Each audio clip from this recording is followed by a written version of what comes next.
The President's is now available as a hardcover or ebook at cspan.org/thepresidents. At the White House, President Trump talked about efforts to cut down on unexpected medical bills.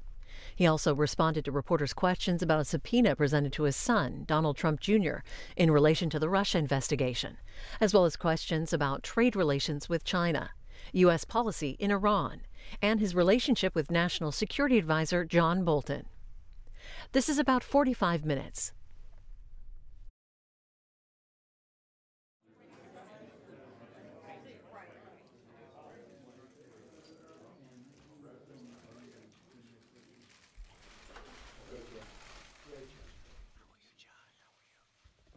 Hello, everybody.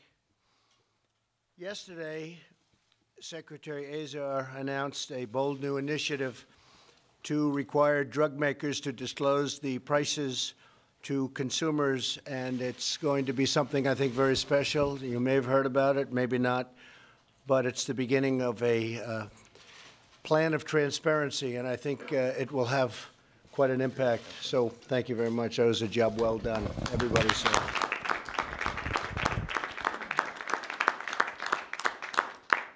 Thank you all for being here as we address one of the biggest concerns Americans have about health care. The Republican Party, I have to say this, is really very much becoming the party of health care. You see what we're doing.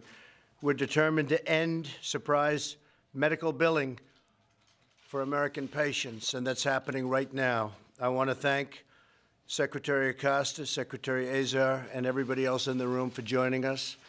Some people with some incredible stories.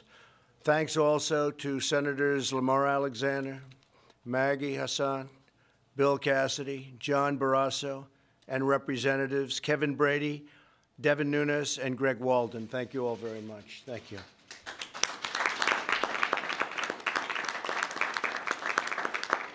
My administration has already taken decisive action to make health care more affordable for American families.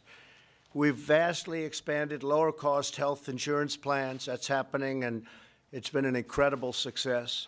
We've begun a bold initiative to reduce the price of prescription drugs.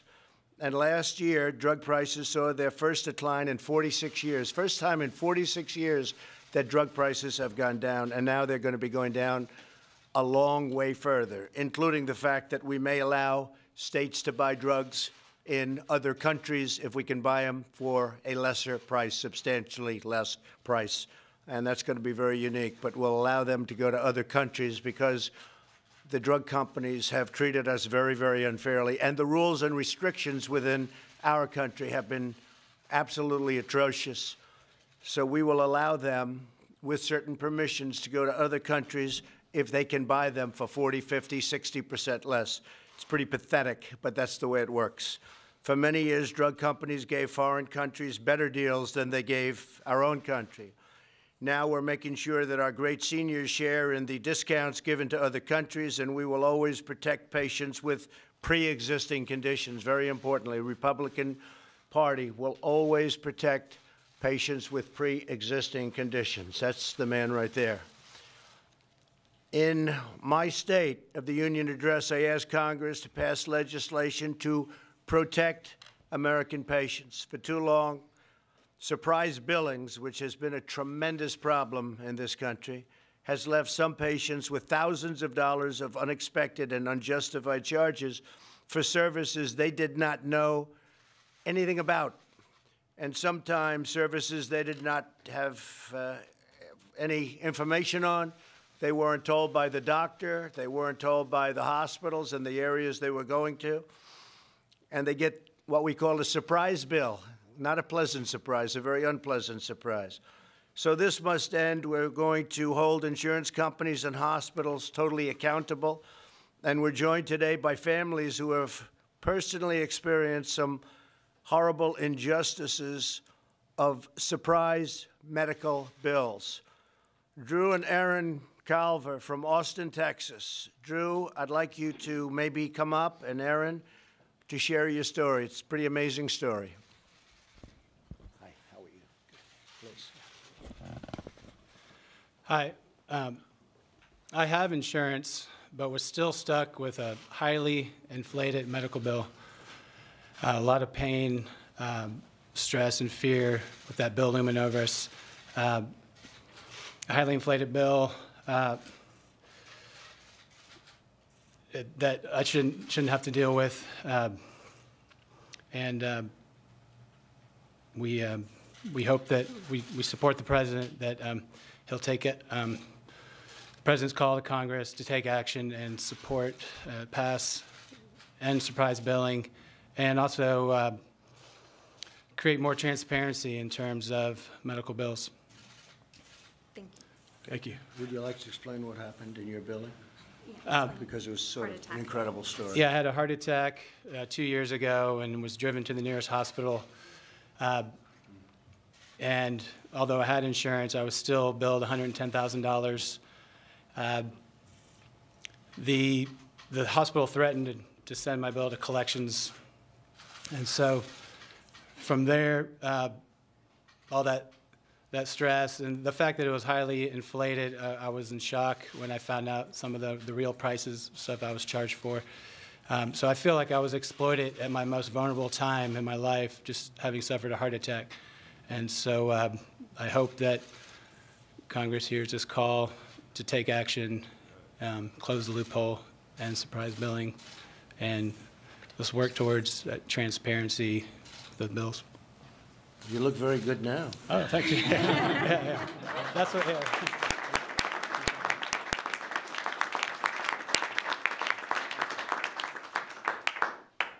So when you got that second bill, you handled it, right? Yeah. The heart was okay. Yeah. Luckily, I made it through. And Good. Yeah. And we, Good. we paid it. You don't want to run for president, that I can tell you. You think that's bad. But it is bad, and it's a shame. Also here with us today are Dr. Paul Davis and his daughter Liz from Findlay, Ohio. Dr. Davis and Liz would like to tell you about their story. Hi, Doctor. How are you? Thank you. Please.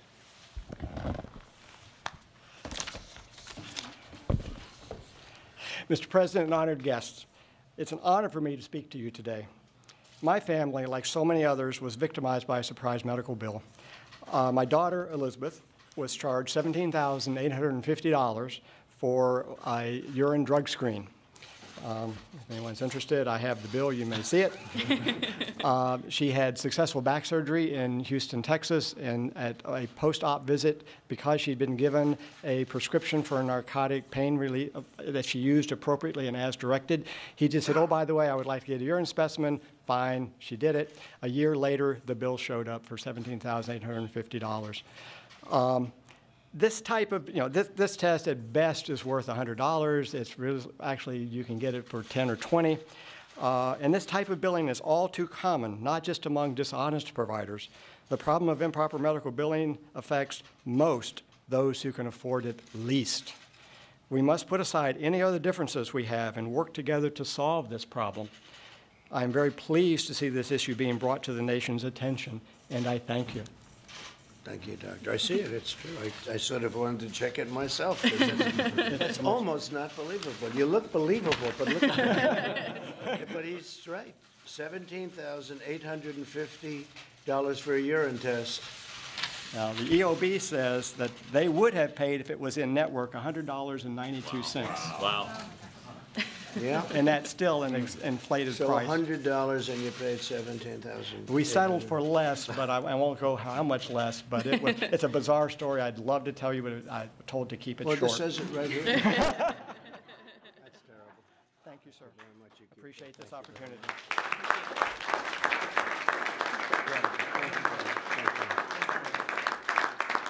It's a pretty amazing story.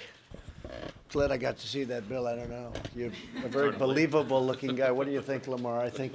Yeah, check it out. Lamar, check that out, please.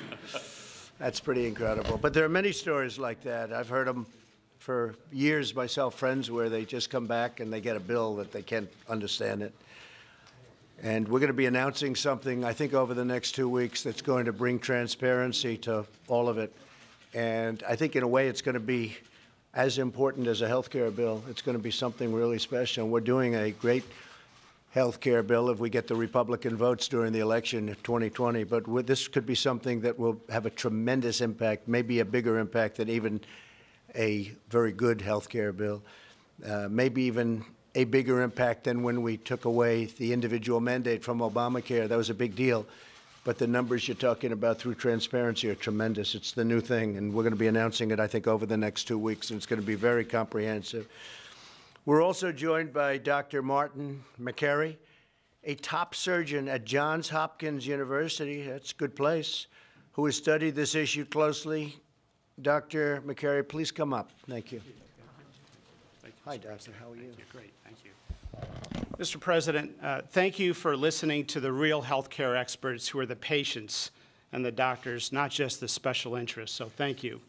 When someone buys a car, they don't pay for the steering wheel separately from the spark plugs and the conveyor belt. But yet in healthcare, surprise bills and overpriced bills are now commonplace, and they're crushing everyday folks like these patients. People are getting hammered right now. When hospitals were built, they were built with a charter specifying, most of them, that they would be a safe haven or a place of refuge for the sick and injured, regardless, according to their charter, regardless of race, ethnicity, or one's ability to pay. Yet today, surprise bills are hammering everyday Americans. They've done nothing wrong. They work and have a job, and they have insurance, and they're getting hammered. In my own profession of surgical oncology, we see now that half of women with stage 4 breast cancer report being harassed by medical bills. That's a disgrace to my specialty, that's a disgrace to the medical profession, and that's a disgrace to our country. We can do better. Hospitals and healthcare can get their act together to provide one honest and fair, transparent bill so we can restore medicine to its mission and finally stop the erosion of the public trust that we're seeing. Thank you, Mr. President. Thank you very much. Thank you, Doc. Thank you very much, and I'll go a step further. No American mom or dad should lay awake at night worrying about the hidden fees or shocking, unexpected medical bills to come. Today, I'm announcing principles that should guide Congress in developing bipartisan legislation to end surprise medical billing. And these senators and congressmen and women that are with us today are really leading the charge, and I appreciate that they're all here. Thank you all. Thank you all for being here. It's fantastic. And I think it's going to be a successful charge. From what I understand, we have bipartisan support, which is rather shocking. That means it's very important. That means it's very good, but that's great. First, in emergency care situations, patients should never have to bear the burden of out-of-network costs they didn't agree to pay. So-called balanced billing should be prohibited for emergency care. Pretty simple. Second, when patients receive scheduled non-emergency care, they should be given a clear and honest bill up front. That means they must be given prices for all services and out-of-pocket payments for which they will be responsible. This will not just protect Americans from surprise charges, it will empower them to choose the best option at the lowest possible price. Third, patients should not receive surprise bills from out-of-network providers that they did not choose themselves. Very unfair. Fourth, legislation should protect patients without increasing federal health care expenditures. Additionally, any legislation should lead to greater competition, more choice, very important, and more health care freedom. We want patients to be in charge and in total control. And finally, in an effort to address surprise billing, what we do is all kinds of health insurance, large group, small group, individual markets, everything. We want everything included. No one in America should be bankrupted and unexpectedly by health care costs that are absolutely out of control. No family should be blindsided by outrageous medical bills, and we've gone a long way to stop that. I think next week we'll go even further. possibly the week after. It's being drawn now, but it's one of the strongest things we've done as an administration. And I don't think any administration has done more. If we get this the way we want it, over the next 2 weeks, I think you'll see something that's going to be great. Our initiative to end surprise medical billing is one of the many steps we're taking to fix our nation's broken healthcare system and to deliver better care with more choices at lower costs. My administration is eager to work with both parties in Congress to save American patients thousands and thousands and thousands of dollars and to give American families greater peace of mind. They're surprised with these bills. It's ruined people's lives. They leave a hospital with something they think is going to be routine, and they end up in court, and they end up going to court, and then they end up with lawyers' bills that are bigger than anything they could have imagined. They get it from every side. We're not going to have that anymore. So today I ask Democrats and Republicans to come together, to work together. Democrats and Republicans can do this, and I really think it's going to be something that will be acted on quickly. John, what do you think? Right? Yes, sir, Mr. President. Lamar, right? Mr. President, we'll be bringing you a bill, we believe, in July. Great. That'd be fantastic. Bipartisan. That'd be fantastic. We have great support in the White House, and we appreciate it. And I want to thank everybody for being here, and hopefully you won't have any stories like that again, Drew. That was not good. And your story was just terrible. I hope you negotiated it down very, very low. Not as well as I should have. Not that close to the $100, huh? Okay. Well, and thank you very much. I appreciate it very much. Okay? Yes. Yeah. Mr. President, on the North Korea missiles, what message do you take from them? Well, we're looking at it very seriously right now. They were smaller missiles, short-range missiles. Nobody's happy about it, but we're taking a good look, and we'll see. We'll see. The relationship continues, but we'll see what happens. I know they want to negotiate. They're talking about negotiating, but I don't think they're ready to negotiate because we have to either do it's very much like China. The vice premier is coming here today. We were getting very close to a deal. Then they started to renegotiate the deal. We can't have that. We can't have that. So our country can take in $120 billion a year in tariffs, paid for mostly by China, by the way. Not by us. A lot of people try and steer it in a different direction. It's really paid, ultimately it's paid for largely by China. And businesses will pour back into our country. So instead of making the product, it'll be the old-fashioned way, the way we used to do it. We made our own product. And I think things are going along pretty well there, but a large group delegation headed by one of the most respected men and highest officials of China will be coming in today. They start at 5 o'clock. And they'll see what they can do. But our alternative is an excellent one. It's an alternative I've spoken about for years. We'll take in well over $100 billion a year. We never took in 10 cents from China, not 10 cents. And it'll be I think it'll be a very strong day, frankly. But we'll see. We'll see. It was their idea to come back. Do you have plans to talk to President Xi, or no, not yet? Well, he just wrote me a beautiful letter. I just received it.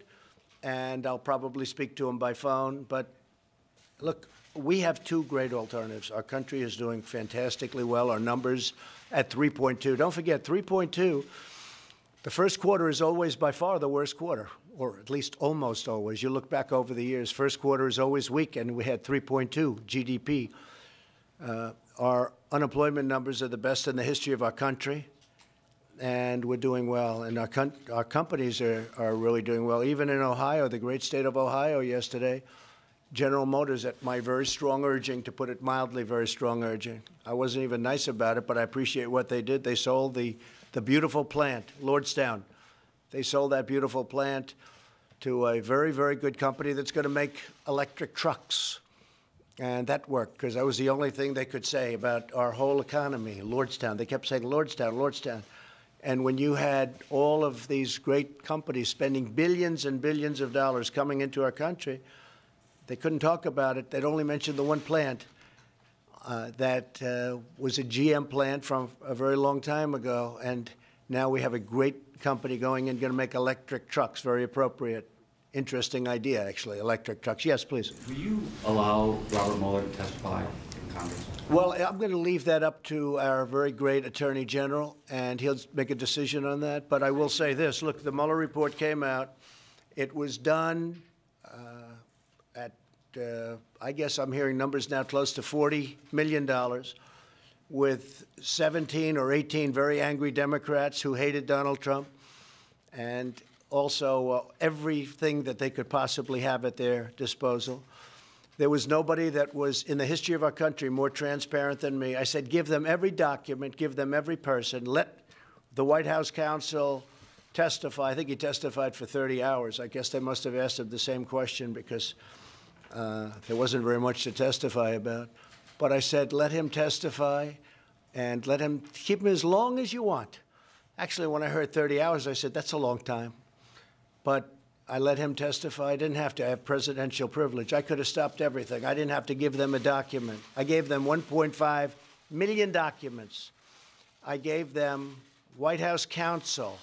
I gave them other lawyers. Anybody you want, you can talk to.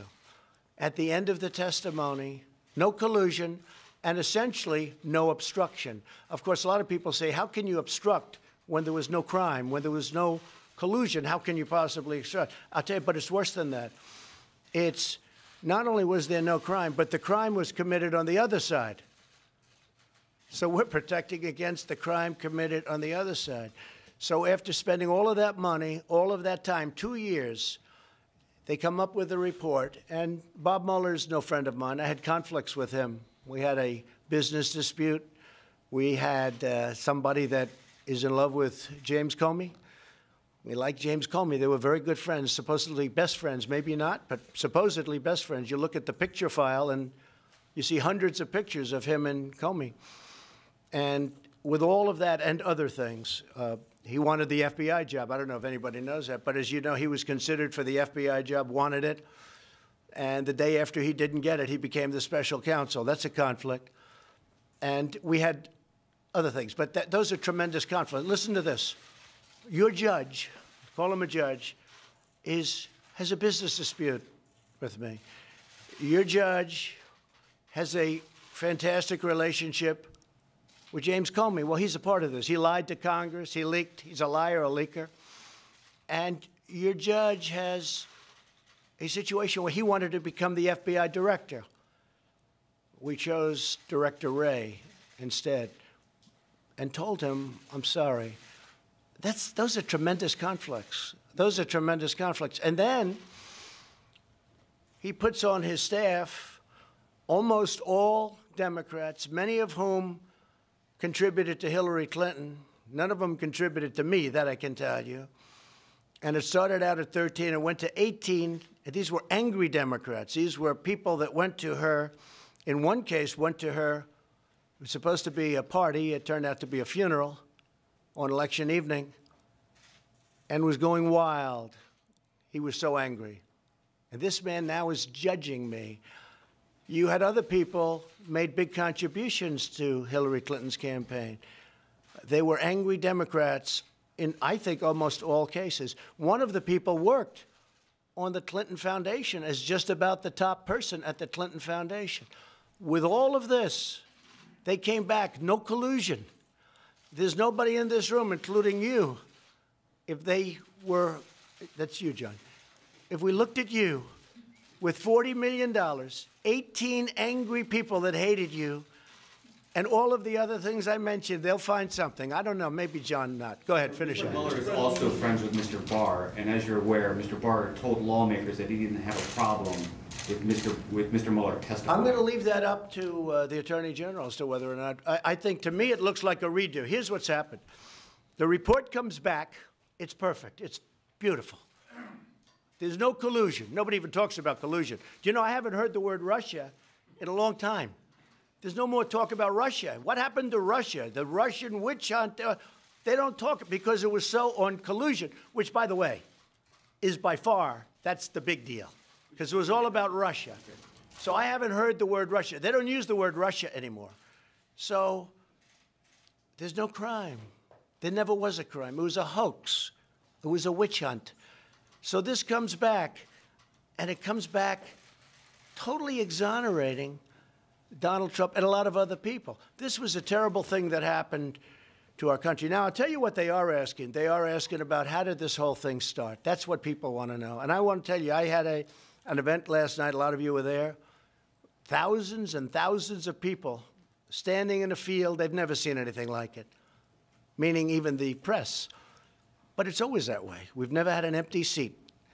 Thousands of people last night. You know what they want to know? How did this whole thing start? It's going to be hard for them to answer that one. Yeah, please. Are you satisfied with the advice you received from John Bolton? Yeah, John's very good. John is he has strong views on things, but that's okay. I actually temper John, which is pretty amazing, isn't it? Nobody thought that was going to happen. I'm the one that tempers him, but that's okay. I have different sides. I mean, I have John Bolton, and I have other people that are a little more dovish than him. And ultimately, I make the decision. No, I like John. I get very good advice from John. John? Mr. President, as you saw, the Senate Intelligence Committee has subpoenaed Don Jr. That's the Republican-led Senate Intelligence Committee. What do you make of that? Well, I was very surprised. I saw Richard Burr saying there was no collusion 2 or 3 weeks ago. He went outside, and somebody asked him, no, there's no collusion. We found no collusion. But I was very surprised to see my son. My son's a very good person, works very hard. The last thing he needs is Washington, D.C. He could rather not ever be involved. Remember, he said to me a long time ago when I was thinking about running, Dad, if I could help, let me know. It's not my expertise. It's not something I really like, but whatever I can do, you're my father, whatever I can do. He's now testified for 20 hours or something, a massive amount of time. The Mueller report came out. That's the Bible. The Mueller report came out, and they said he did nothing wrong. The only thing is, it's Oppo research. If he did wrong, then everybody standing with me probably, except for John and Lamar. I think Lamar is pretty, I'll tell you. Did you ever do Oppo research on an opponent? I don't think so, Lamar, right?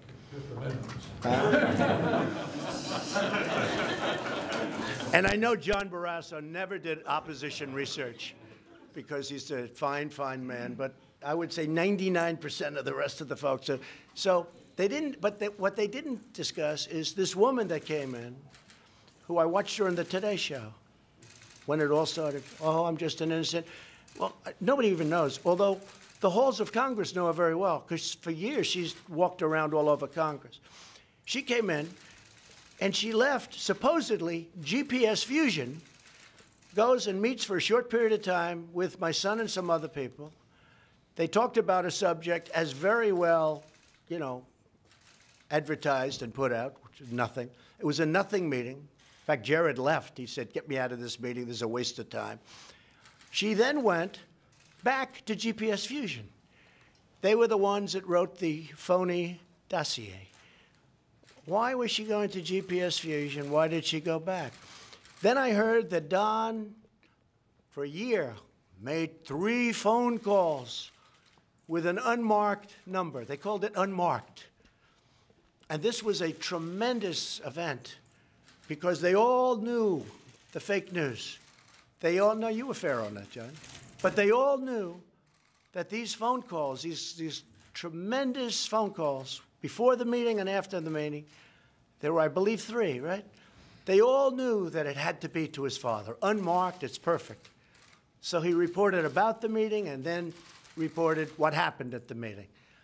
Except after looking and spending a tremendous amount of time and money, they were able to go back years and find out who made the calls. One was a local real estate developer. The other was a great person from NASCAR. He took 2 of them, and a friend of Don's. This went on for a year and a half. John, you heard all about the phone calls to, obviously, the father, where I never knew about the meeting. But the phone calls to the father turned out not to be the phone calls. My son is a good person. My son testified for hours and hours.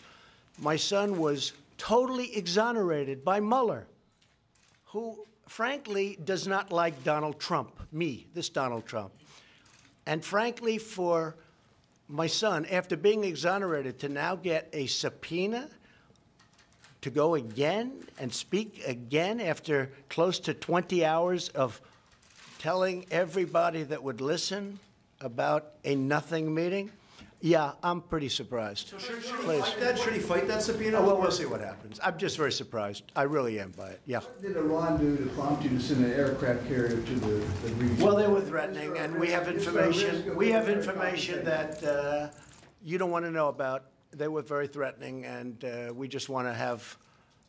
We have to have great security for this country and for a lot of other places. Is there a risk of military confrontation, sir? I guess you could say that always, right? Isn't it? I mean, you know, always. I don't want to say no, but hopefully that won't happen. We have one of the most powerful ships in the world that's loaded up, and we don't want to have to do anything. What I'd like to see with Iran, I'd like to see them call me. You know, John Kerry speaks to them a lot. John Kerry tells them not to call. That's a violation of the Logan Act. And frankly, he should be prosecuted on that. But my people don't want to do anything that's, only the Democrats do that kind of stuff. You know, if it were the opposite way, they'd prosecute him under the Logan Act. But John Kerry violated the Logan Act. He's talking to Iran and has many meetings and many phone calls, and he's telling them what to do. That is a total violation of the Logan Act, because what they should be doing is, their economy is a mess ever since I took away the Iran deal. They have inflation that's the highest number I've ever heard. They're having riots every weekend and during the week even. And what they should be doing is calling me up, sitting down, we can make a deal, a fair deal. We just don't want them to have nuclear weapons, not too much to ask. And we would help put them back into great shape. They're in bad shape right now. I look forward to the day where we can actually help Iran. We're not looking to hurt Iran. I want them to be strong and great and have a great economy. But they're listening to John Kerry, who's violated a very important element of what he's supposed to be doing. He violated the Logan Act, plain and simple. Shouldn't be doing that. But they should call, and if they do, we're open to talk to them. We have no secrets, and they can be very, very strong financially. They have great potential, very much like North Korea. North Korea has tremendous potential economically, and I don't think he's going to blow that. I don't think so. Can I circle back to trade just for a second? Yeah. Is it still possible to get a trade deal with the Chinese this week, or is it? It's possible to do it. No, they're all here. Look, the vice premier, one of the most respected men, one of the highest officials in China, is coming. You know, you heard he wasn't coming. He's coming. I will say this: once the tariffs went on, they upped the meeting. It was supposed to take place originally on Thursday. Then about 5 weeks ago, they said, "How about Friday? How about next week?" I said, "What's this all about?" And I said, "That's okay. Don't worry about it. Let's take in $100 billion a year." And we put the tariffs on. We made the statement, and then they upped the meeting. How about let's go back to Thursday? So I have no idea what's going to happen. I did get last night a very beautiful letter from President Xi. Let's work together. Let's see if we can get something done. But they renegotiated the deal. I mean, they took, whether it's intellectual property theft, they took many, many parts of that deal, and they renegotiated. You can't do that. And I'm different than a lot of people. I happen to think that tariffs for a country are very powerful. You know, we're the piggy bank that everybody steals from, including China. We've been paying China $500 billion a year for many, many years. China rebuilt their country because of us. They couldn't have done what they're doing. They're building a ship every 3 weeks. They're building aircraft like you've never seen, fighter jets. I respect it. I don't blame them. I blame our past leadership for allowing this to happen. What I'm doing now with China should have happened many years ago, not just Obama, long before Obama. I always say, you know, if you look, NAFTA is one of the worst deals ever made, trade deal. But the worst trade deal ever made is the WTO, because China was flatlining for many, many decades. It was flat right here. The WTO came along. We allowed China into the WTO, and they became a rocket ship. You got to take a look at a chart sometime. Do it. It'll be very interesting. An economic chart. They're here, and they went up like a rocket ship. Well, they did it with our money and others. And they did it because they're very smart, and they're good people, and I like the president a lot. He's a friend of mine. But I'm representing the USA, and he's representing China. And we're not going to be taken advantage of anymore. We're not going to pay China $500 billion a year. So we put very heavy tariffs on China as of Friday, and we put them on also 8 months ago. And when people looked at the economic numbers, they were shocked. When they look at the import-export numbers, they were shocked. They said, wow, how did they get to this point? This was very good. That was a very good report. They'd never seen that for many years. I said, try looking at all of the tariffs that China's been paying us for the last 8 months. Billions and billions of dollars. And that's only because I gave them a break. Because we were negotiating goodwill, we were negotiating, I gave them a break. And I said, let's keep it at 10% instead of 25%. So now what we're doing is we're raising it to 25% on Friday. So it'll be $250 billion at 25%. And it'll be $325 billion at 25%, and we're starting that paperwork today. So we'll see.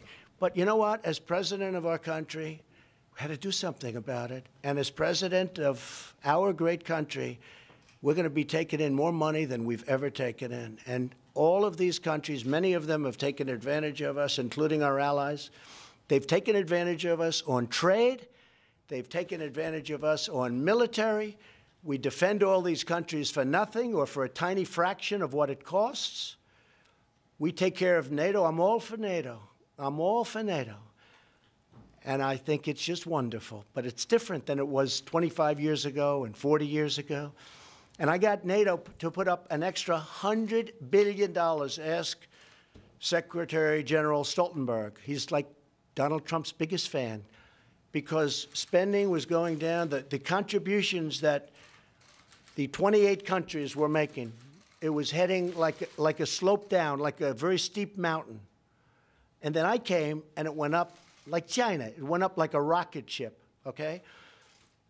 But I don't like seeing people take advantage. We pay for anywhere from 70 to 100% of NATO. So we protect NATO, we protect European countries, and we protect them, and we protect them beautifully. We're the power. We're the most powerful nation, especially since we've redone our military, redoing and done all of the nuclear. You never want to use it, but you have to have it.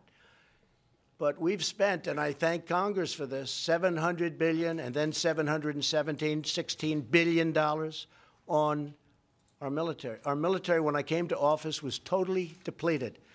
We now have by far the strongest military in the world. But we defend countries. When you look at our budget, so we're at $716 billion, and Russia's at $68 billion.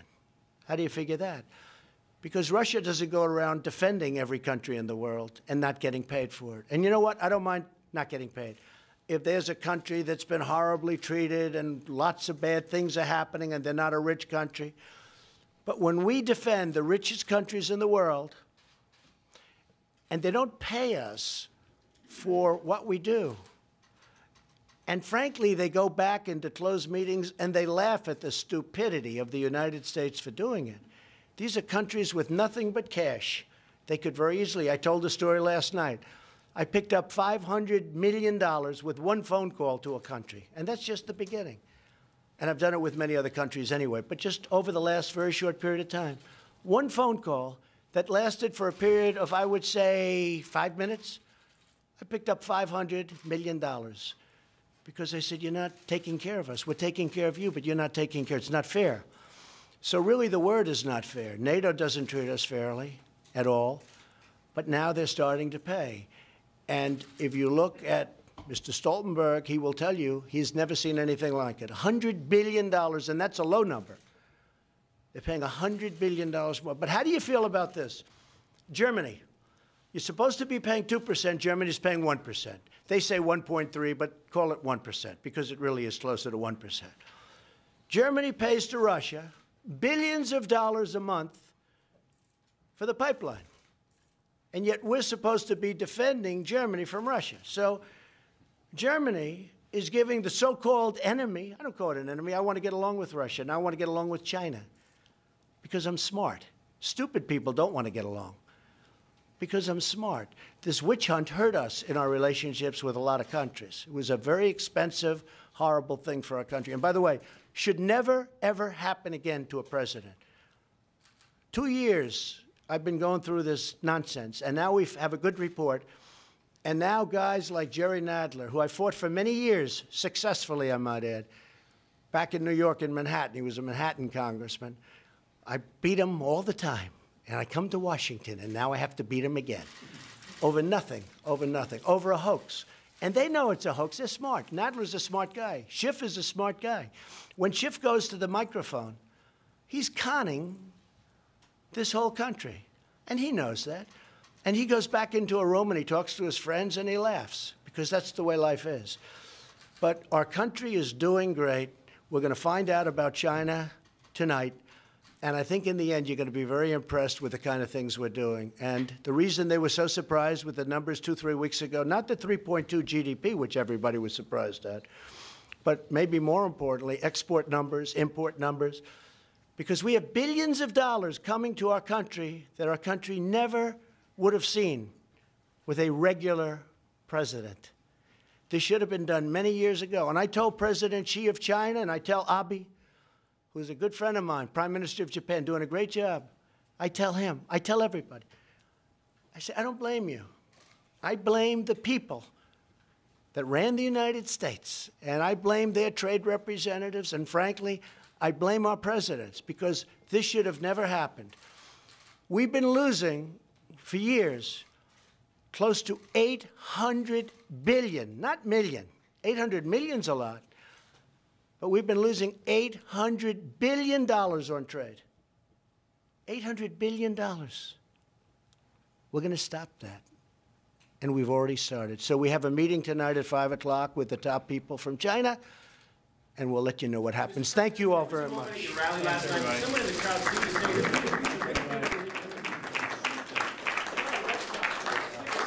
the Red Sox are coming in a little while. I like the Red Sox. What do you say to those who argue that you're too divisive, and do you worry it's going to hurt your re-election? You know, it's interesting, Puerto Rico, just so you understand, we gave Puerto Rico $91 billion for the hurricane. That's the largest amount of money ever given to any state.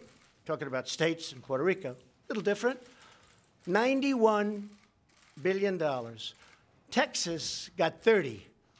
Florida got 12. Puerto Rico got $91 billion.